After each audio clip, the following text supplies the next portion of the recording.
once a day lang yun sa tanghali. Tapos ito, yung para kasi ng sipol, no? Yung hinga mo, umaga at gabi yun. Kasabay na yung antibiotic umaga at gabi. Tapos ito,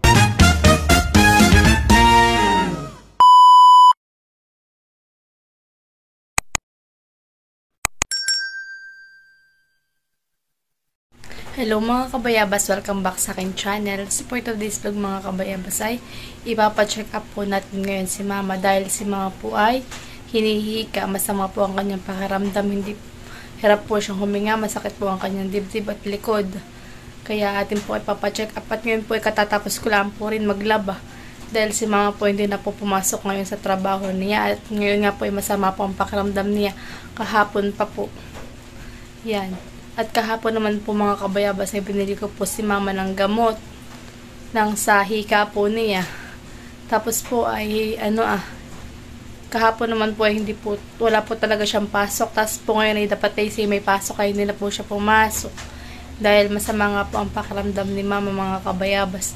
Kaya ngayon po pagkatapos ko po maglaba ay ipapacheck up po natin ngayon sa merkado po. Yan, bali, nag-chat na po sa akin si Papa. On the way na daw po siya, papunta daw po dito sa bahay. At si Papa po mga kabayabas ay nag-tricycle po siya. Tapos babalik na po siya ngayon para kami po ay sunduin po ni Mama. At si Mama po ay pa-check up po namin. Yan mga kabayabas. Kaya sana may patuloy po nyo akong supportan sa aking vlog. At huwag po kayo mag-skip ng aking ads. At yung pinapakalaking tulong na po sa akin mga kabayabas. Kaya sa lahat po ng subscriber ko, viewers at silent viewers po. Maraming salamat po sa inyong lahat. At mag-ingat po kayo palagi. God bless po. Bene po si mama mga kabayabas. At dumating na rin po si Papa. Papa-check up po namin si mama. Nasaan yung tricycle mo? Bene po si mama. Ang lumata na po.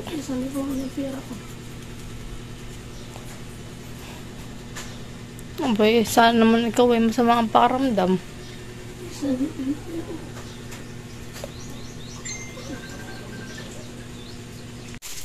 Kami po yung palabas na. Lalako itong pinto. Huwag na po. Tayo naman po ibabalik. Yan at kami po yung nakasakay na po sa tricycle po namin. Papa, nakabili ka na ng gamot ni Mama? Mamaya na lang po ulit. Ay, baka po na yun. O, tsaka baka po resetahan na rin po si Mama ng bago po niyang gamot.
Siya nga po hinihika. Tapos po ay siya po inuubo. Ay hirap po siyang umubo. Kaya hirap din po siyang huminga.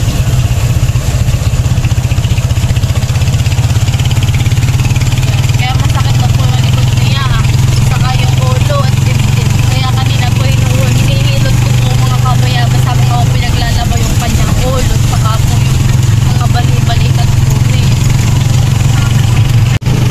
Nung isang araw po si mama po may pasok ay sobrang init po. Tapos ngayon naman po ay sobrang ulan. Maulan po ngayon. Basa po ang kalsada dahil umuulan.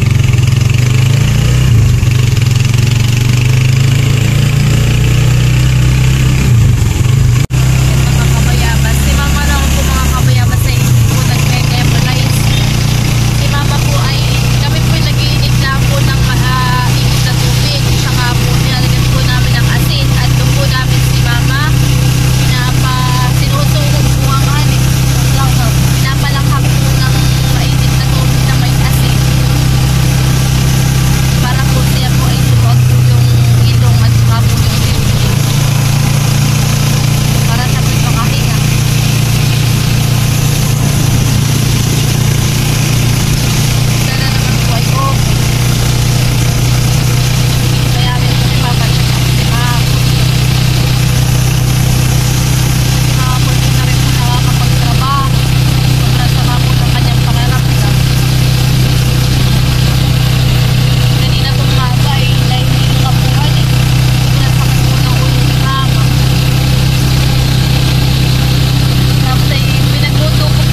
Mayaman doon. Doon. Kaulan na lang eh.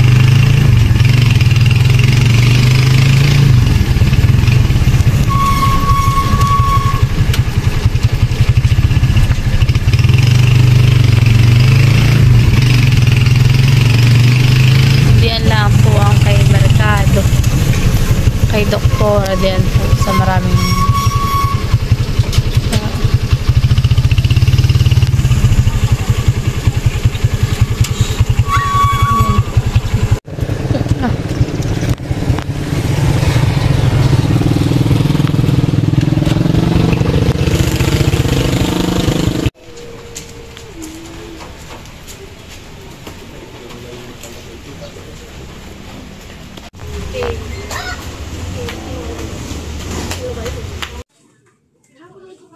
si mga po tinawag na.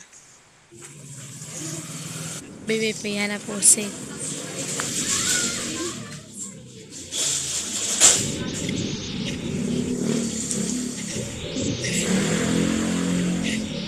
Pang-apat na po si mama mga kabayabas.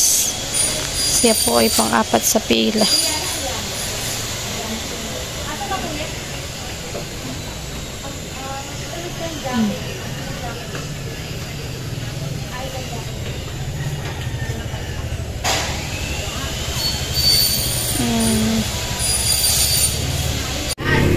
Si mama na po mga kabayabas ang kasunod.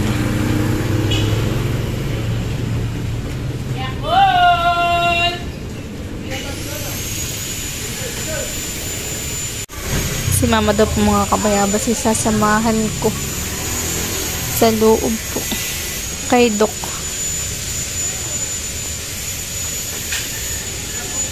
Siya po i-check out ni Doktora.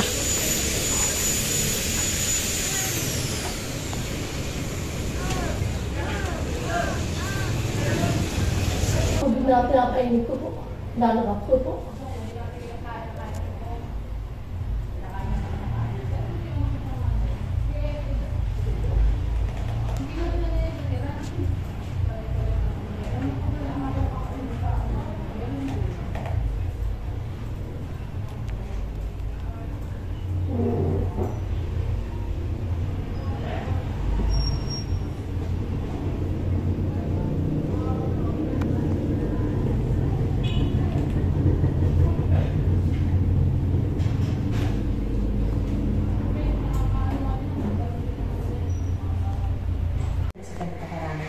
Once a day lang yun sa tanghali.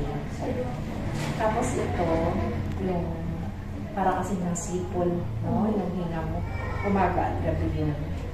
Kasabay na yung antibiotic umaga at gabi.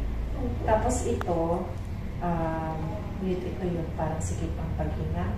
Tuwing gabi lang, bago kakainin na bago ito. Ito po yung mga gamot po ni mama. Hindi ko pang kunlaw. Gabi lang, nahinikip ang dibdib.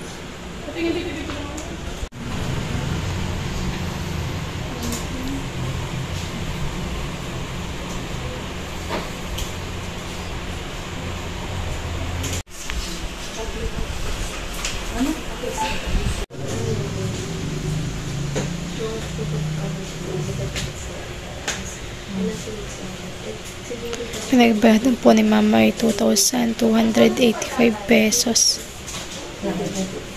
May sukli lang po si mama ang 715 sa 3,000.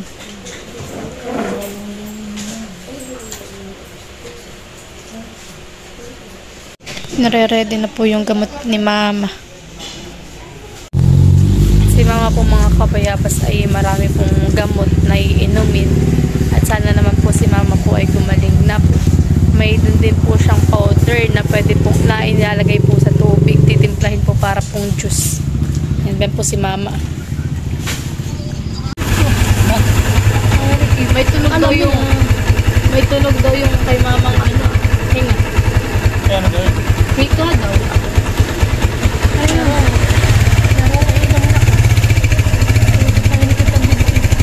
May pag si mama narinig ng dibdib ay may inom. Tuwing gabi. May inom. Parang juice.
Ito na po mga gamot ni mama. May 7 a.m. to 7 p.m. Tapos ito yung bedtime na. Yung patulog na po si mama. Tapos ito yung 2 times a day din. 7 a.m. to 7 p.m. Dalawa din. Tapos ito po ay pangtanghali. Ito po ilalagay po sa tubig. Para kanya pong iinumin. Pwede po